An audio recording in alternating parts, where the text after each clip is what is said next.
Jésus dit encore, un homme avait 2 fils. Le plus jeune dit à son père, mon père, donne-moi la part de notre fortune qui doit me revenir. Alors le père partagea la fortune entre ses 2 fils. Peu de jours après, le plus jeune fils vendit sa part de la propriété et partit avec son argent pour un pays éloigné. Là, il vécut dans le désordre et dissipa ainsi sa fortune. Quand il eut tout dépensé, une grande famine survint dans ce pays, et il commença à manquer du nécessaire. Il alla donc se mettre au service d'un des habitants du pays, qu'il envoya dans ses champs garder les cochons. Il aurait bien voulu se nourrir des fruits du caroubier que mangeaient les cochons, mais personne ne lui en donnait.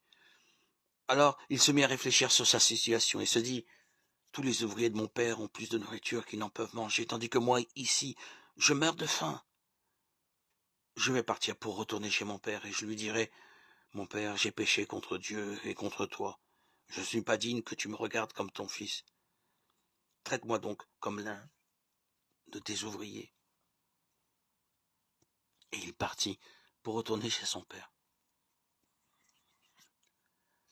Comme il était encore assez loin de la maison, son père le vit et en eut profondément pitié.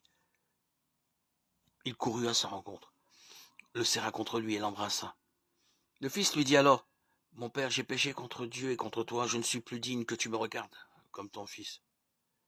Mais le père dit à ses serviteurs, dépêchez-vous d'apporter la plus belle robe et mettez-la lui. Passez-lui une bague au doigt et des chaussures aux pieds. Amenez le veau que nous avons engraissé et tuez-le.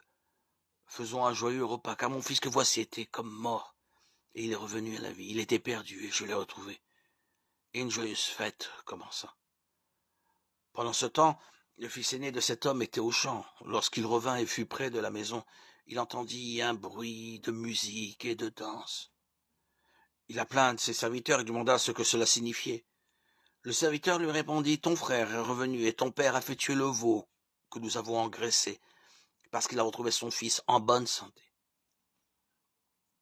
Le fils aîné se mit alors en colère et refusa d'entrer dans la maison. Son père sortit pour l'inviter à entrer, mais le fils répondit à son père, écoute, il y a de nombreuses années que je te sers et je n'ai jamais désobéi à l'un de tes ordres. Pourtant, tu ne m'as jamais donné même un chevreau pour que je fasse un joyeux repas avec mes amis. Mais quand ton fils que voilà revient, lui qui a dépensé entièrement ta fortune avec des prostituées, pour lui, tu fais tuer le veau que nous avons engraissé. Le père lui dit, mon enfant, tu es toujours avec moi et tout ce que je possède est aussi à toi. Mais nous devions faire une joyeuse fête et être heureux, car ton frère, que voici, était comme mort, et il est revenu à la vie. Il était perdu, et je l'ai retrouvé. Luc 15, 11-32.